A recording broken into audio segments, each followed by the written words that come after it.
Welcome to the New Growth Podcast with Nikki Walton. Join her as she explores divine love as a key to spiritual growth, empowered service, and inner and outer success.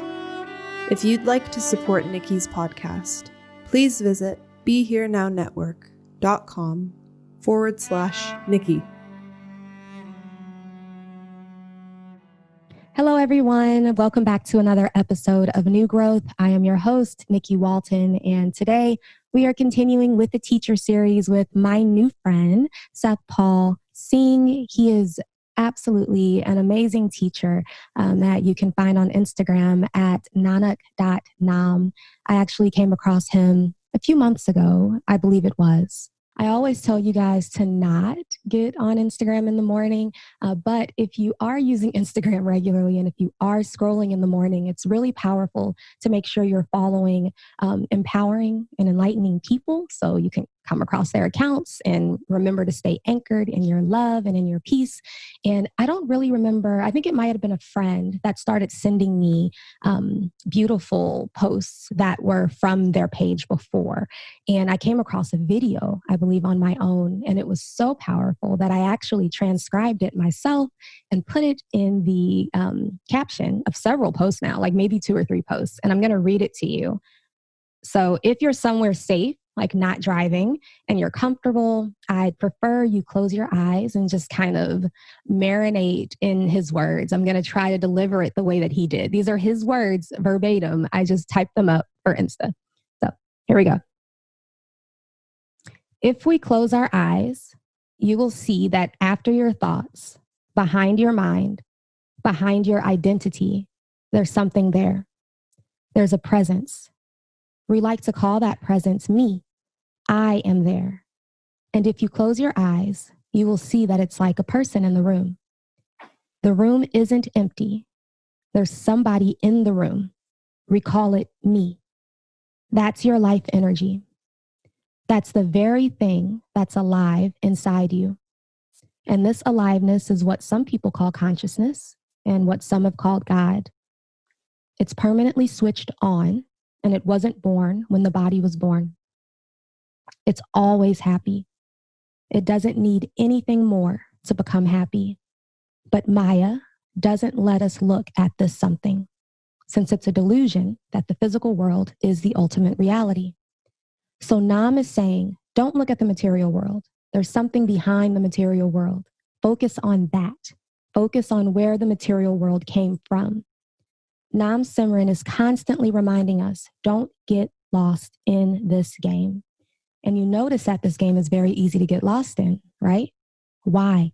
Because Maya is a very tasty wine, and we are drinking this wine all the time. We are swimming in this wine, and every now and then, we remember a bit of Nam, and we get out of the system. But then we forget, and we go back in the system, and then we remember again, over and over. This is why Nam Simran is a 24-hour practice, 24 hours a day.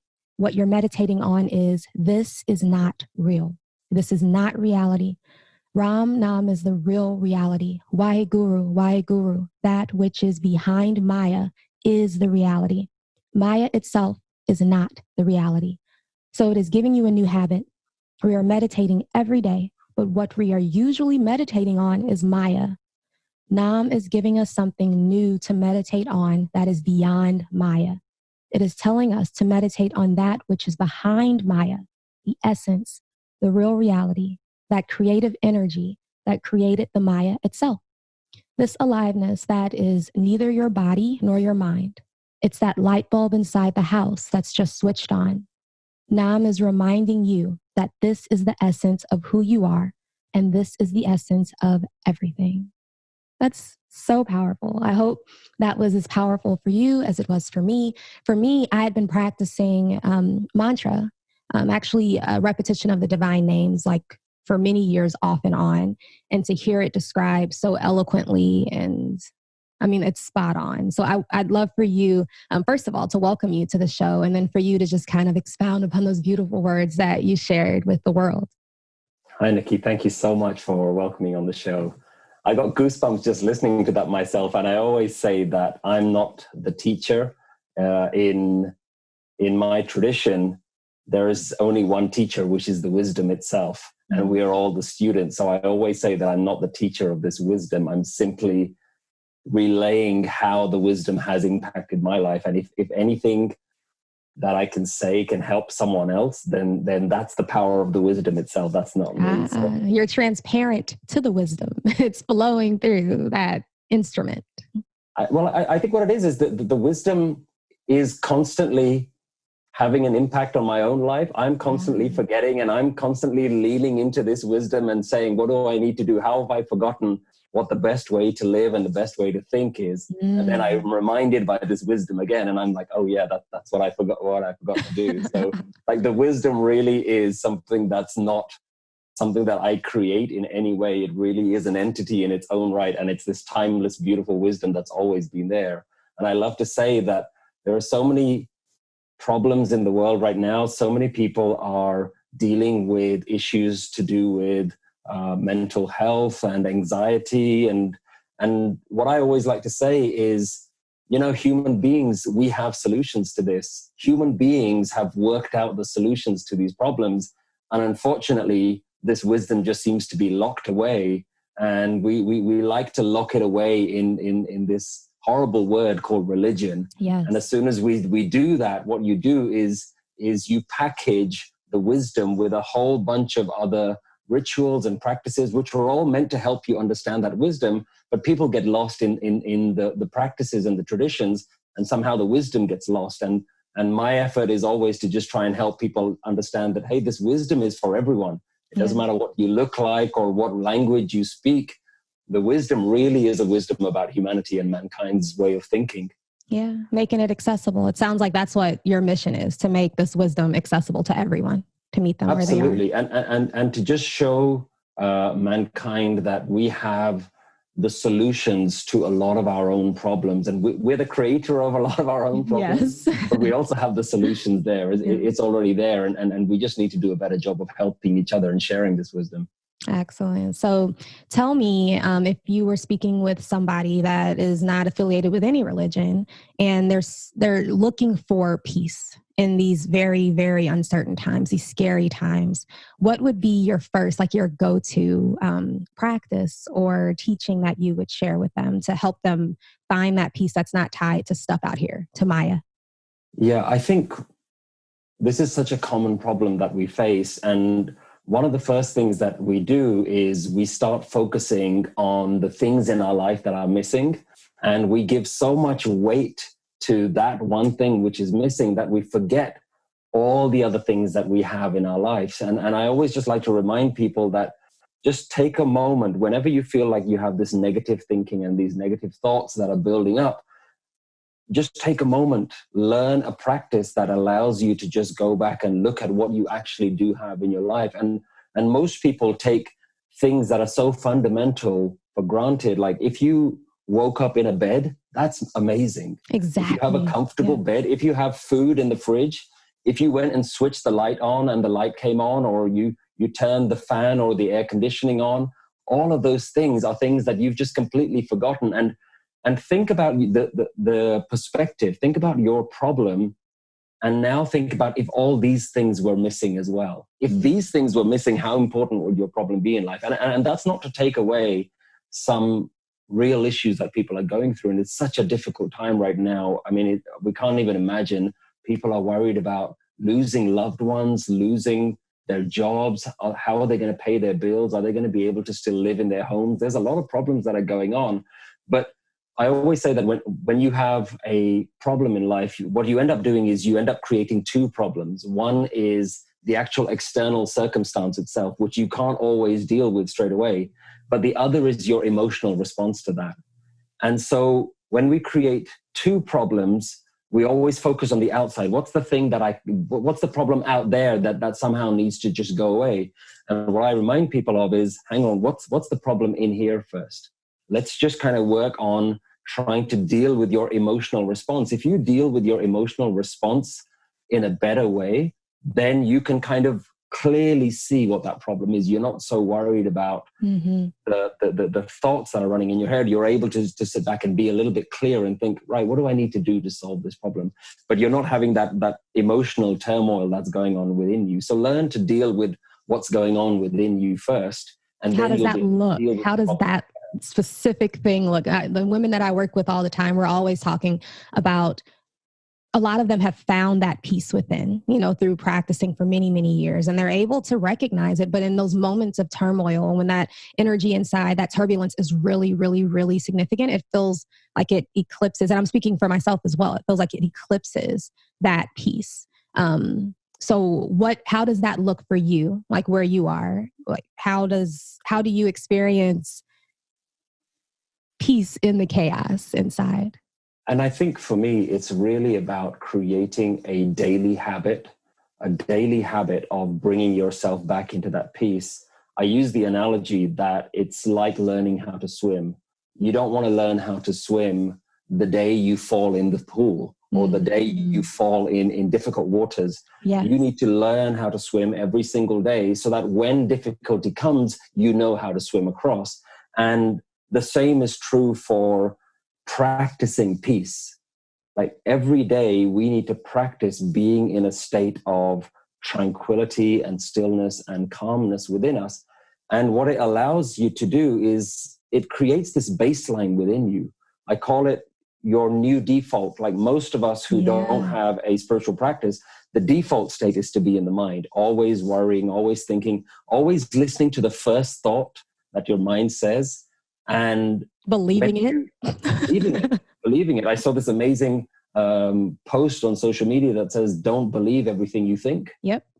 And that's what we do. We live within the mind. So that's our default space, to live within the mind. And when we begin to develop a daily practice, what we do is our default state now becomes this tranquility. So what you realize is that I know what peace within me feels like. I can switch it on. I can tap into it whenever I need to. So when the emotional wave rises, when you start to worry, you know, hey, this is not how I'm meant to feel. I know how to get back to that space. I know how to get back into that calmness. But that comes with practice. And I always say to people, you need to just find any practice that means that you learn how to be still, how to be joyful and calm, regardless of what's going on outside. So that when difficulty comes, and that does happen with life, things do have a habit of just happening that are beyond our expectation.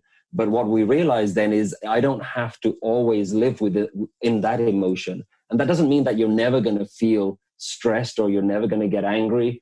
I mean, I have kids and I get stressed most mornings just trying to get them ready to drop them to school. Yeah, like, where are your socks? Where's your shoe? Exactly. Where's your other shoe? Yeah, I mean, we have to remind them to pack their bags, and even though we might have told them 10 times, we take on the stress of that. And so you do go through those emotional roller coasters. But what it means is, I think when you have a practice, is that you don't stay on those highs and those lows. You come back to that kind of tranquil middle ground. Exactly. Which is something that you just learn how to go back to your default state. Yeah. I like that default state, like your home base. And so I could see, like for me, with those highs and lows, before having a practice, I'd stay low longer than I do now. And now it's almost like there's always that awareness of peace in the background. So the highs and lows are coming in peace. And that it's a little bit more comforting, than just being up there at the top and then up, down there at the bottom, but recognizing that it's coming and going. All of those things are coming and going in peace. And I think what we need is, one of the things that I'm a really strong advocate for is learning spiritual practices combined with the wisdom, with the well-being wisdom that comes with it. And I feel these days, far too often, everybody wants to learn yoga and mindfulness, and they want to download an app and they want to learn some practices that very quickly just brings them back into this calm state. But we also need to learn a little bit more about how does my mind work? And you need to kind of, in doing that practice, you almost need to have a bit more awareness of, hey, why did my mind do that? Let me not do that. What was my mind doing that time? So you start to become a little bit more familiar with that internal landscape. You start to realize how to navigate through those highs and lows. And so what's really useful is having a teacher, a guide, a wisdom that you can fall back on that actually tells you this is why the mind thinks like that. This is why you ended up going low. And our highs and our lows, we realize when we read the spiritual wisdom, is it all comes down to attachments. There's something that we built an attachment to, and there's something that we created an expectation that I need to have that, or I need to hold on to that. And as soon as that attachment or that thing that we're holding on to is shaken or taken away from us, then all of a sudden we start to feel really low. And so it isn't just a question of, okay, I need to get back into my peace. It's about, right, that may be what I need right now, but I also need to understand that I've built a bridge to something that wasn't going to last. I built an attachment to something that I shouldn't have. And it's about just learning to enjoy life, but not hold on to it.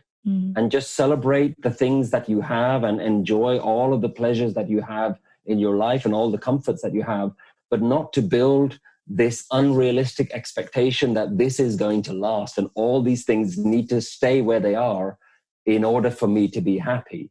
And it's not just about learning how to be peaceful. It's about learning how not to create those attachments in the first place. That's beautiful. And that only comes from wisdom. So tell me how that looks, you think, for folks across the board. I know that we all have our different traditions and our backgrounds, but is there something that you think would help that's more universal? Yeah, I think for me, when we look at the nature of suffering, when we look at why do we go down these lows, what the key word that sticks out for me is resistance.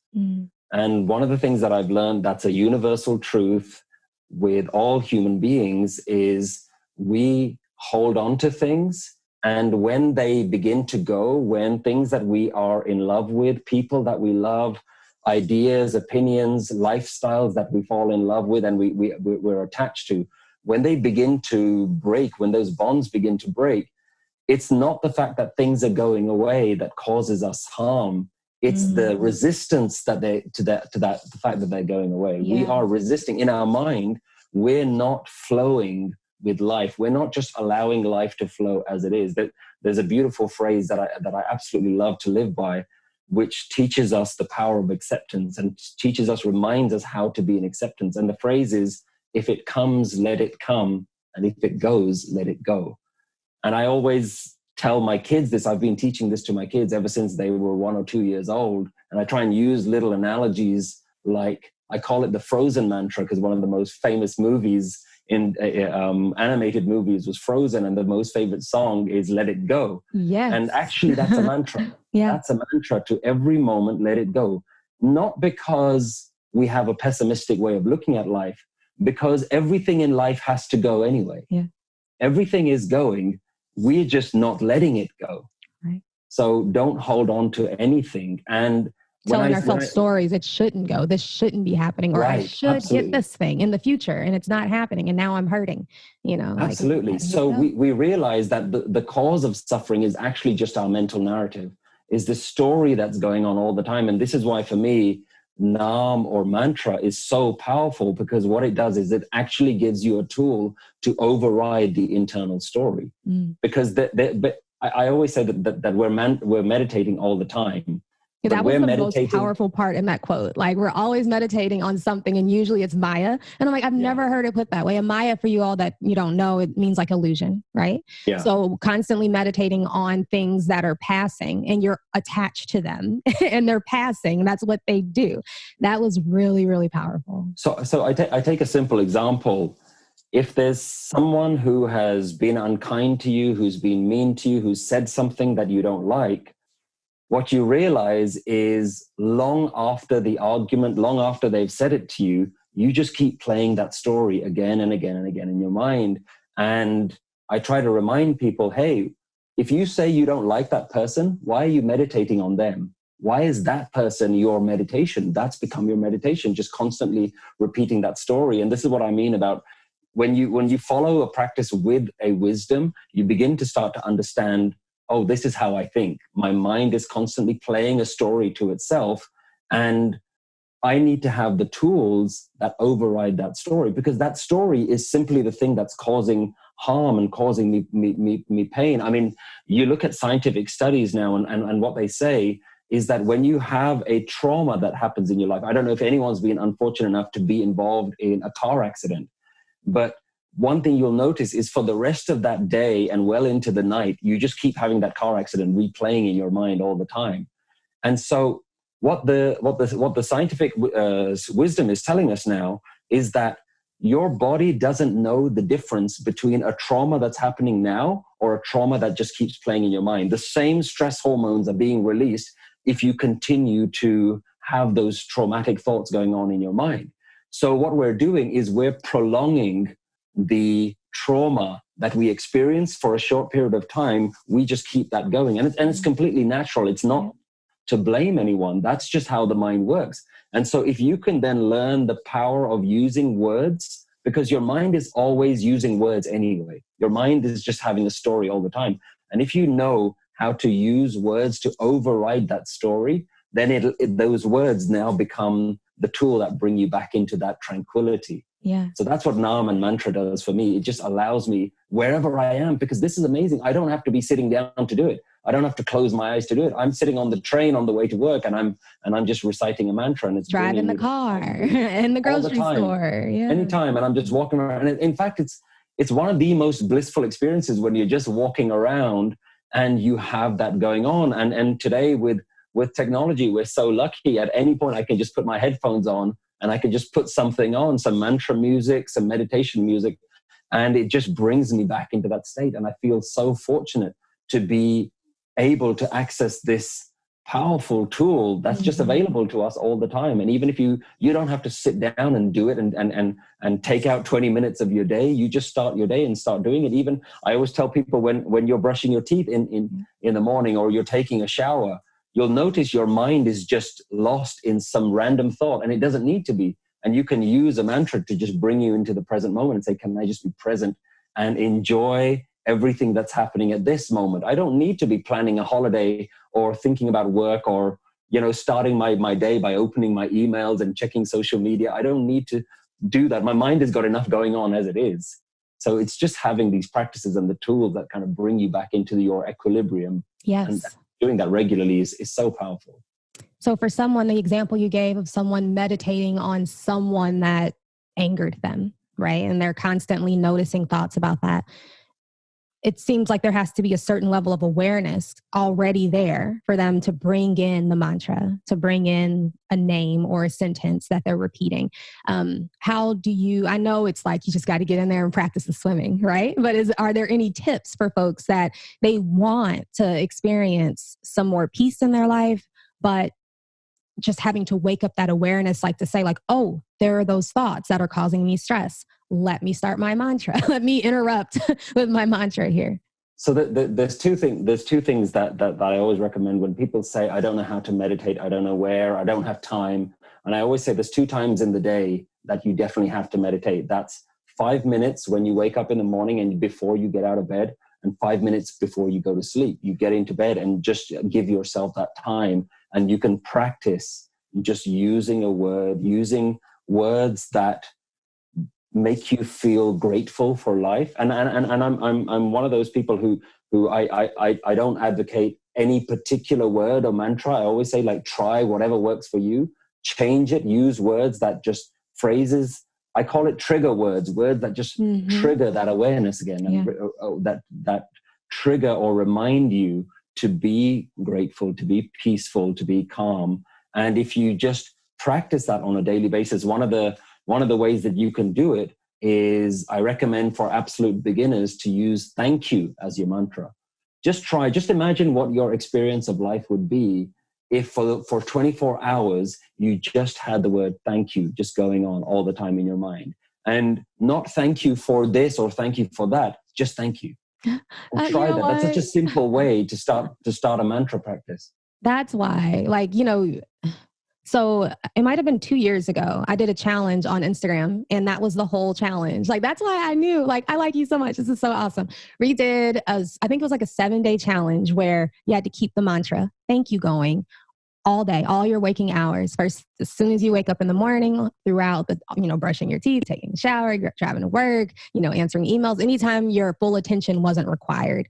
And then on top of that, a practice like you shared earlier, like present moment gratitude. So not thinking about things that you should be grateful for, like your house or your husband, but in that moment, the bed is comfortable. These sheets, this new weighted blanket is really nice. It feels like a hug. The temperature in this room is controlled. I like the lighting, like whatever is happening where your feet are, which points you to that feeling, because it's about the feeling, right? Isn't it like the word, at least for me, that trigger word is pointing to the feeling that's already there. And it's not a feeling really, but it's like a perception, a comfort, a relief, a release that's already there that you were not aware of before. Like the presence of it is always there. It's just your awareness isn't there. So using that word, thank you, to guide you to that. So guys, if you're at home and you did that practice with me, I think it was 2018, pick it back up. This is your sign that you should pick it back up. I remember the really good feedback, and I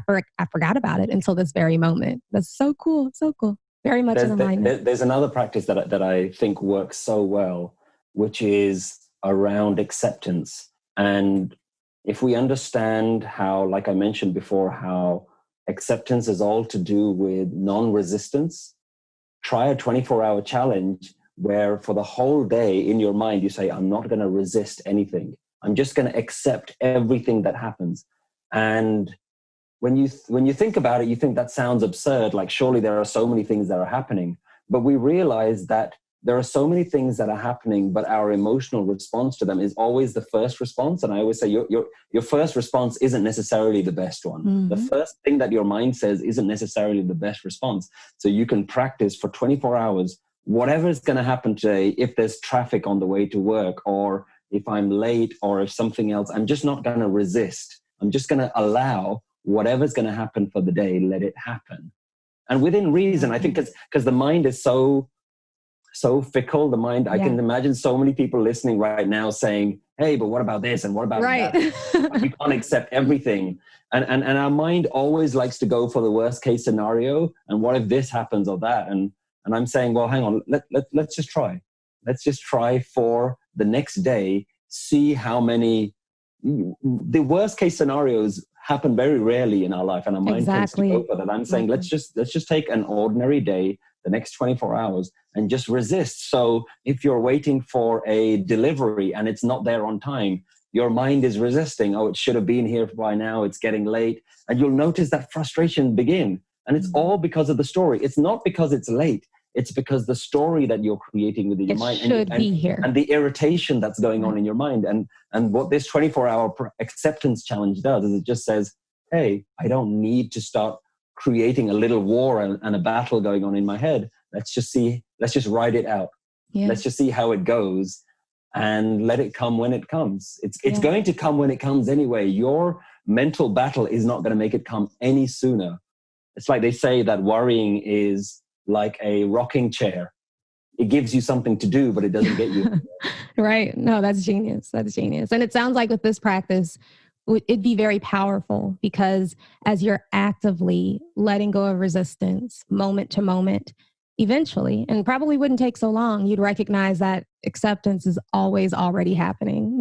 So as you're letting go consciously with effort, you start realizing like before the mind starts going, things are just happening as they are. So peace is already here. Acceptance is always already the case. And I don't even have to do it. I don't have to do it. But in the beginning, we have to do it. We have to practice it.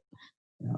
I think peace is one of the things that we realize is when you learn how to find that calm state within you. Whenever I'm doing guided meditations in groups, and we get to the state where people feel this real calmness, and we take people down a practice where they don't focus on the thoughts, they don't focus on the body, and they just feel this peace within them. And I always have to remind people, I didn't give you this peace.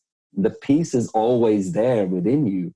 You just forgot. You just got so involved with the mental story, with the ideas of how life should be, that you forgot that something inside you is just peaceful. And there are so many little practices that you can do to just remind you, like if you ever sat in a quiet room what you realize is the noisiest thing in that room is your thoughts. It just keeps, there's always something going on. And what I tell people is just listen to the room. Listen to how quiet the room actually is right now. And you realize, wow, I didn't realize how peaceful my surroundings were and how noisy it felt just because I was listening to the content of the mind. And when you realize by bringing your awareness away from your thoughts, bring it to your breathing, bring it to a mantra, bring it to the silence around you, and you realize the whole universe is really quiet most of the time. And it depends where you live and if you're living in a big bustling city. But even in the noise of the city, the noise of your mind is actually worse. You can deal with the noise of the traffic and the cars and the trains and the buses, but the noise of your mind is the stuff that actually causes you a lot of anxiety and issues. And you learn to ignore the outside sounds, but you never seem to ignore what's going on inside. You're very much aware and alert, like full attention on the craziness that's going on in your mind. I love what you said. Listen to or become aware of the silence in the room. I always, in the meditations that I lead, point people to silence within and without. But I think that's a very clear, like I felt that when you said that, to go right to, it's really noisy in this little cramped space that I believe that I'm in. Look at all, like listen, feel into the silence that's everywhere else. And all of a sudden things fall quiet. Because when you find that quiet outside, you notice that it's inside too. Like even when the thoughts are going, there's quiet there too. It's noises are happening inside of that silence. The thoughts are happening inside of that silence. And once you know how to find it, it's really easy to turn back to, even when things are quite turbulent. That's really well put. That's really beautiful. If you're swimming every day, right? If you're doing your swimming every day and fixing that roof before the storm comes, then it's, you don't really lose sight of it. And I think one of the things that our minds are so capable of creating challenges, traumas, expectations for us. And one of the things, if we're not careful, is we start to create silence and meditative bliss as just another thing that we're chasing. And sometimes it's really difficult to navigate this. And this is why it's so important that you spend time with wisdom, spend time with teachers, spend time with other people who are also practicing this. So you can sense check what you're doing with other people. And you realize that you can actually create quite a lot of anxiety and issue with you based on spiritual goals, trying to be more peaceful, or my mind is not peaceful enough, or I need to be in silence and I need to be in bliss all the time. And you can move from worldly traumas to an internal trauma that you create for yourself and worries. And so again, you have to just constantly check yourself and saying, oh, have I just created another unrealistic expectation? Because expecting your mind to be silent is one of the worst things I think we can tell people to do. I say it's like expecting your heart to stop. Yes, I say that too. And people actually think that that's what meditation is. Stop your thoughts. Yeah, and your heart is beating all the time. That's what the organ is meant to do. And the job of the mind is to remind you of stuff. That's what it does. It's always like, you'll notice if there's ever a quiet moment, something that you forgot, your mind will just bring it to the top. And I almost call it like a personal assistant. You wake up in the morning, your personal assistant tells you, hey, this is what you need to do. Don't forget this, and this. And the problem is that we get so overwhelmed by the number of things that our mind is telling us to do that it starts to become something that causes us anxiety and issues. And so I don't know if you've noticed, but a lot of the times we'll wake up in the morning and we're already late.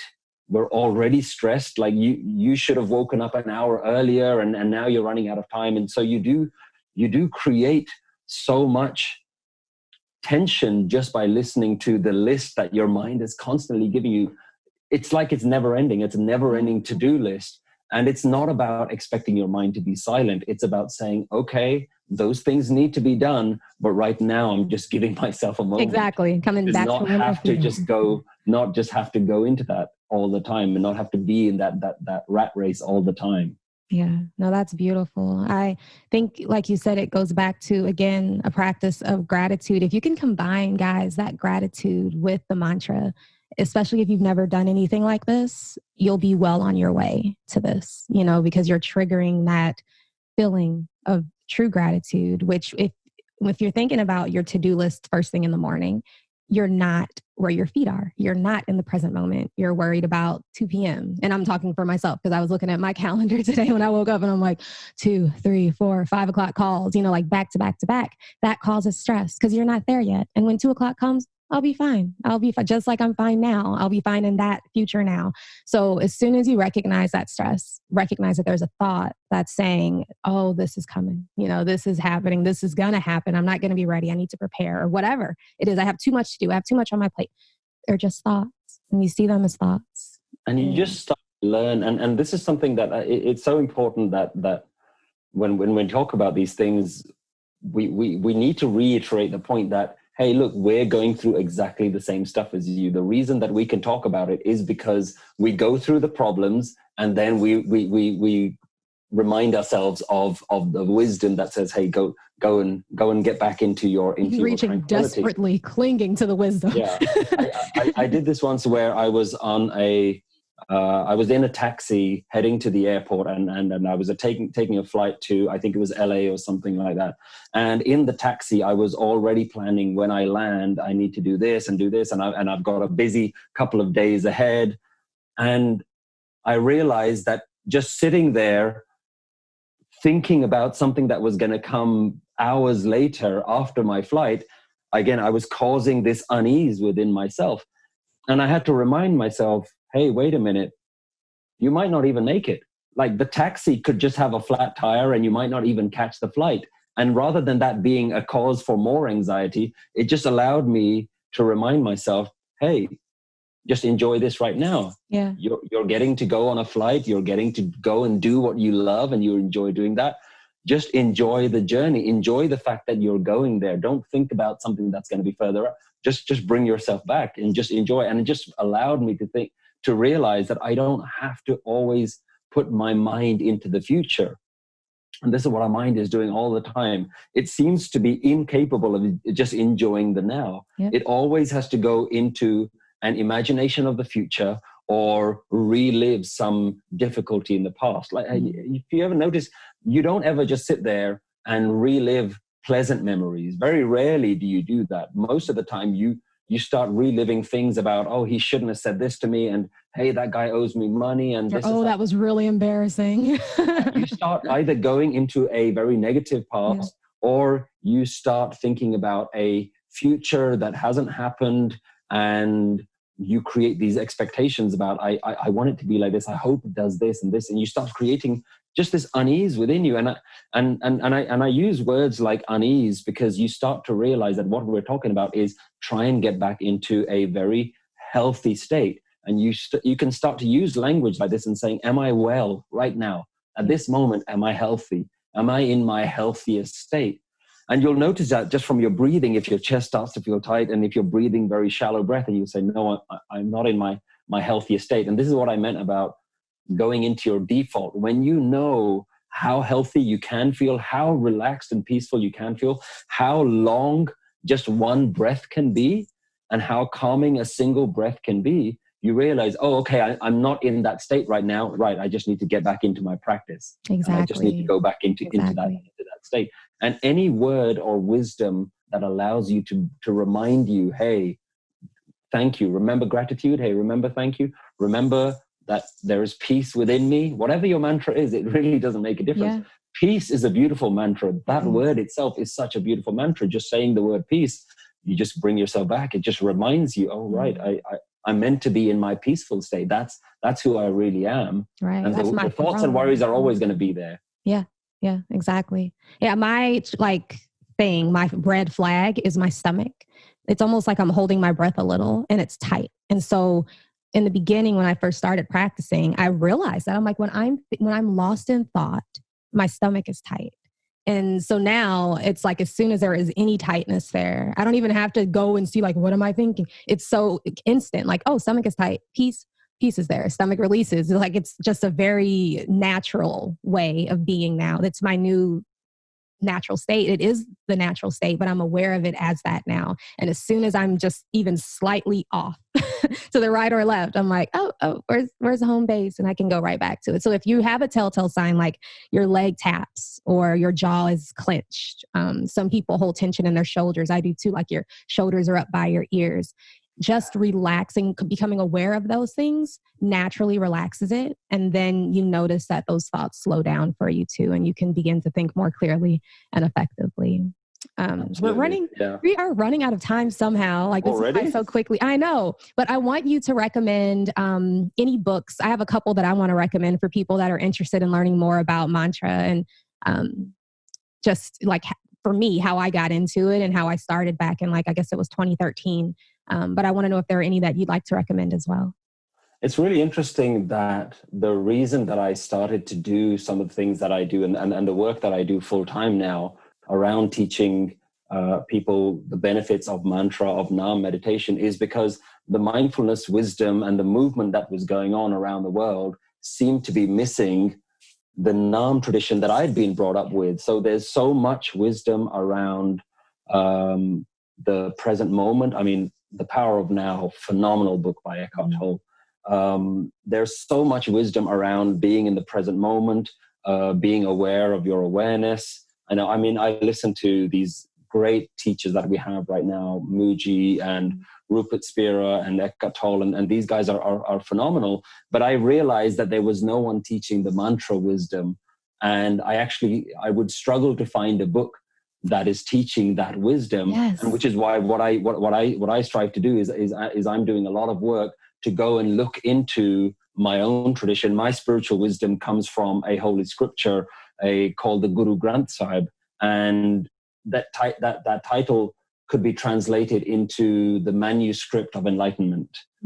And so there's so much wisdom in that tradition, and for me it's about how do I bring that out, how do I translate some of the wisdom that's in there and just make it accessible to the world. So right now, I would say hold this space. If you want more books about Nam, I'm hopefully working on a couple of books. I love that. That's exciting. And I'll be the first one.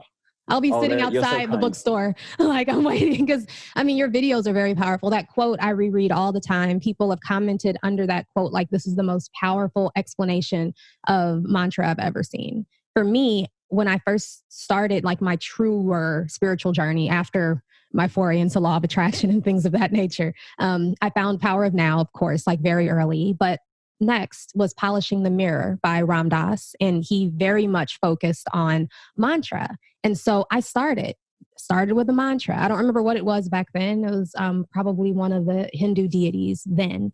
And then I started listening to folks like Muji, getting even more into Eckhart.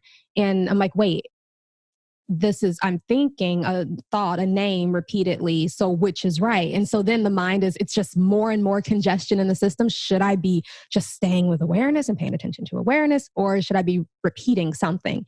And I would go back and forth between the two. But I noticed that my biggest leaps were happening when I had that word going, because it keeps you awake. It keeps you aware, because you can think that you're paying attention to awareness, this very subtle, fleeting thing. It seems in the beginning very slippery, and you could think that you're doing it, whatever that means, but you're thinking about stuff and you're getting lost in thought. And I think it was Krishna Das who has a book called Chance of a Lifetime. And that's the other one. So Chance of a Lifetime and Polishing the Mirror.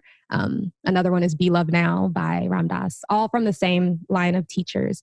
But Krishna Das says you have to have something to come back to. And awareness is a great thing to come back to. But in the beginning, and even now, I've been doing this for many, many years, to have a word to come back to. Without it, he said, you just free fall. You free fall all day. You free fall. But if you have something meaty to come back to, peace or thank you or Ram, I go back to that all day. I don't get lost in Maya. I recognize that, okay, what is true in this moment? And I use every moment like an Easter egg hunt. What is true here? Where's the peace here? And I find that because I remember the name. And those books, I think for beginners or for seasoned spiritual seekers, they're very helpful. And you don't have to use the words that they use, but you have to pick pick a word. I always say pick a horse and ride it. You have to pick something and stick to it after it fits for you, and it'll take you home. I think you've raised a really important point, which is around picking one tradition as well. And it's amazing to learn from all these different teachers. But at some point, you have to be able to pick a particular master. And I use the example of if you were learning an instrument, you would benefit more from going to one teacher and just seeing that teacher's lessons all the way through than hopping from one and doing a couple of lessons and then going to another who might say, hey, that's wrong, try this. And you go to a third and a fourth, and you keep moving between all of those. You'd probably progress a lot further just by being dedicated to one tradition. And it's not about picking sides. It's about picking what works for you. And I'm in exactly the same position as you, using words. And more importantly, what's so key with the mantra practice is the emotion of love. To me, that's always been so powerful, where I would have struggled with silence or just being aware of my awareness. And it's not to say that any of these are better or worse than other. I mean, these are all beautiful traditions. I always like to say that they're different doors going into the same room. And for different people, one door might work and another door might not. And they're all just as good as each other, but you have to know which is the door that you can just easily open and easily go through.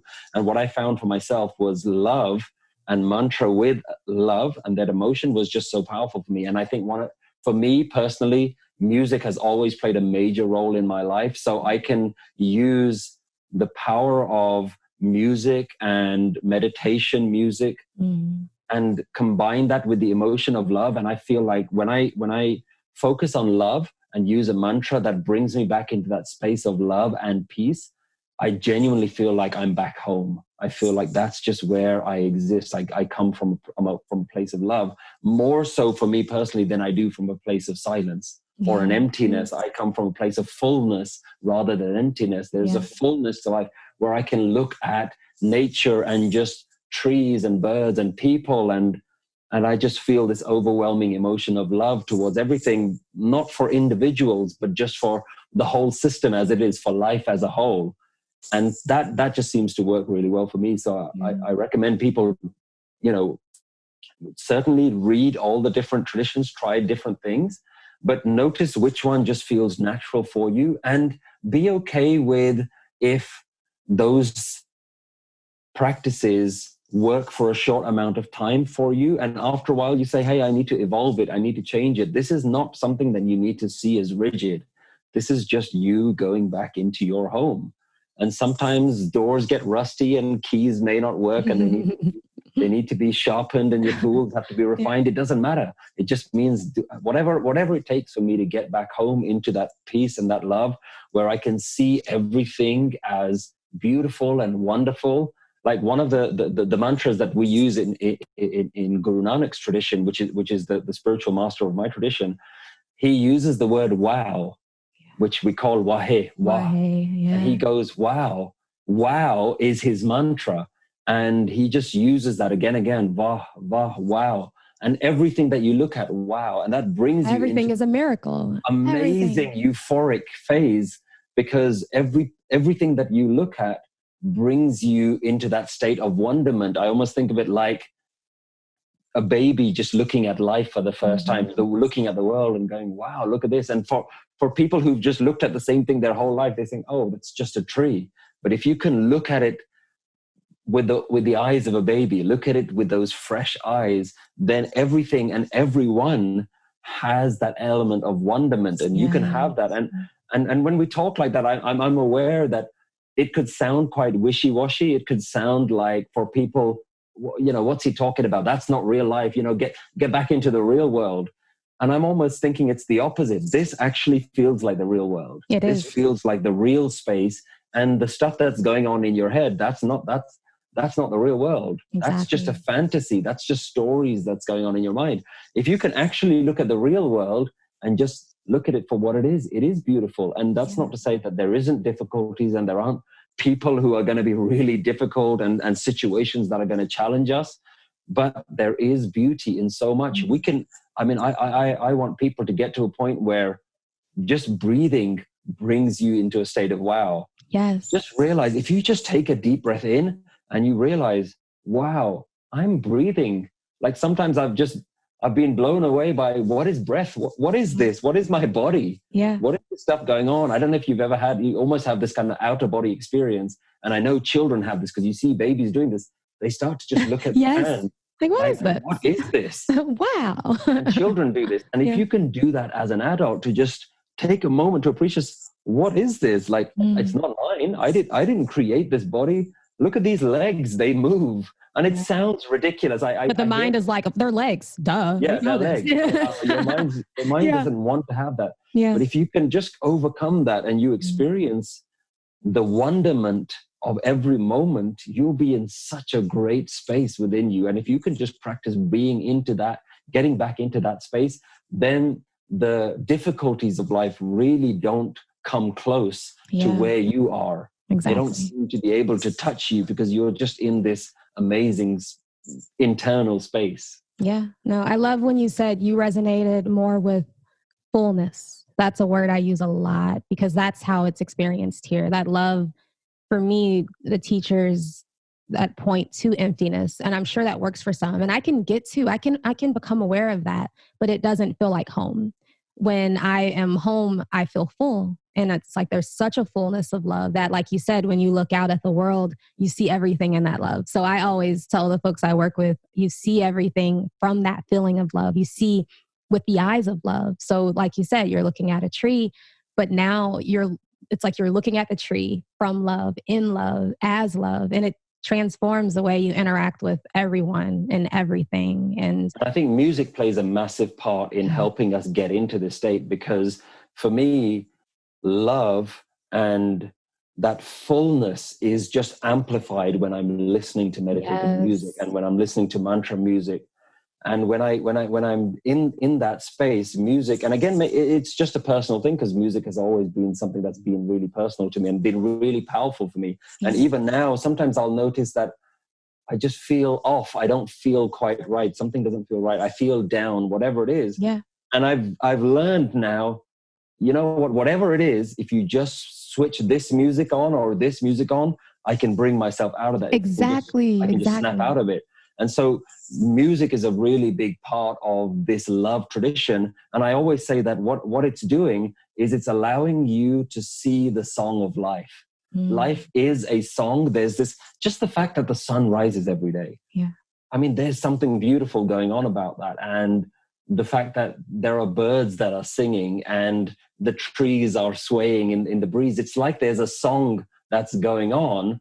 And if you have access to spiritual music that allows you to almost be in your inner song, and your inner song can connect with the song that's going on all the time. So music and mantra and love, those are the elements that just seem to be so powerful. And in this world where everybody's talking about mindfulness and yoga and some of the other things, the only thing that I'm trying to do is I'm aware how beautiful these traditions are, but in the same way as some of those things don't seem to quite work for me, I'm sure there are so many other people that say, hey, I've tried all that meditation, mindfulness stuff, and it doesn't work. And I want to remind people there's other traditions. There's traditions that are very full and very joyful and have a lot of song and love and melody to them. And you can try that, because if you're anything like me, then that might work better for you. Exactly. Just as a way to help you try a different door back into that same room. Yeah. I mean, music is my life and it's changed. Like I used to listen to lots of different types of music. I still like some trap music too, but if you tuned into what I'm listening to on a daily basis, like when we get off of here, I'll go back to my devotional music, and it's all Hindu devotional music, Christian devotional music, classical. I love classical music now. Just because it's pointing me to that love, and I can feel love, with certain notes. And I never thought of it like the song of life. That's really beautiful. But yeah, music for me, the mantra, whatever mantra, that I'm using at this moment in this life, it gets me through.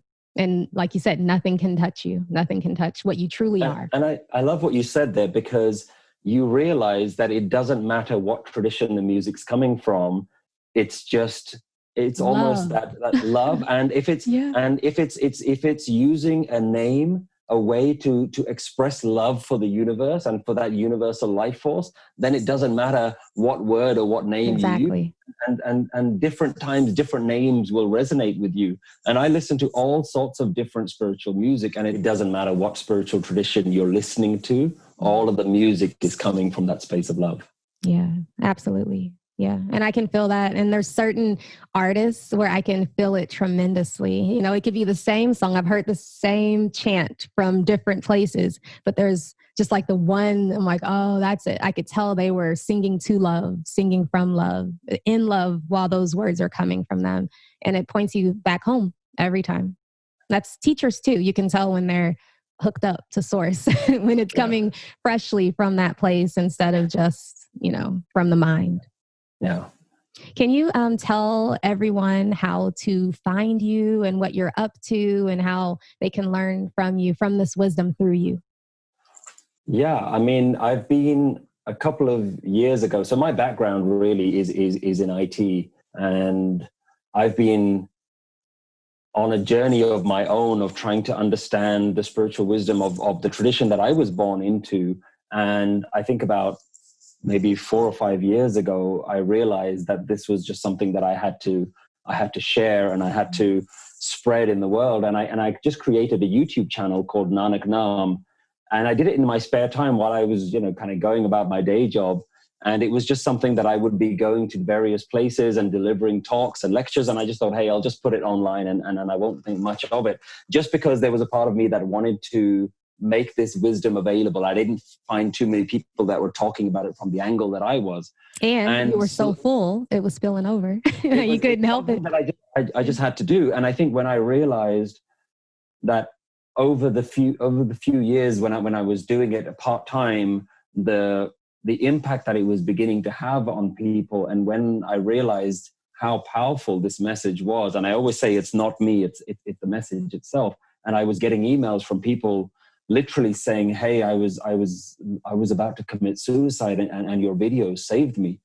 And I realized I need to do more of this stuff. This stuff is having such a huge impact on people's life. And I think 2016, I stopped my work in my IT career and I said, I'm just going to do this full time. And since then, I in the UK, I set up a non-profit organization.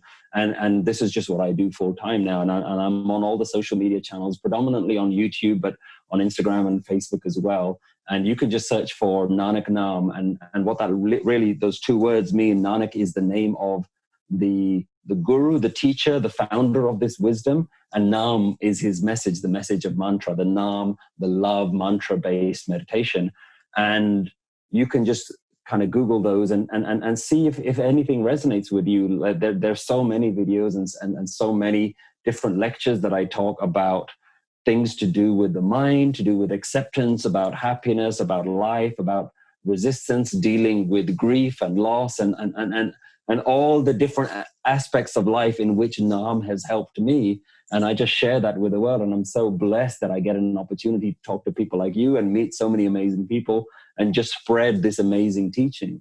It's powerful. The latest one I saw was the one about we're renting everything and to treat everything in that way. That was very powerful. So yes, guys, please do a Google search, follow him on Instagram, follow on YouTube. I'm always on Instagram. That's primarily where I am scrolling, hopefully not mindlessly during the day. If you're not following powerful people on there, powerful teachings on there, you need to fill up your follower list with that, your following list with that. It will help you so much. Your experience during the day, when you do find yourself, when your thumb goes to that app, you'll find yourself much happier because you're seeing these reminders like, oh, Naam, that's right. I'm not doing it right now. Let me go back to it. And it's very helpful. So thank you all again, as usual, for joining. I'll be back very soon with another episode with another teacher. Please subscribe to iTunes and leave a comment if you will. I love you all and I'll chat with you soon.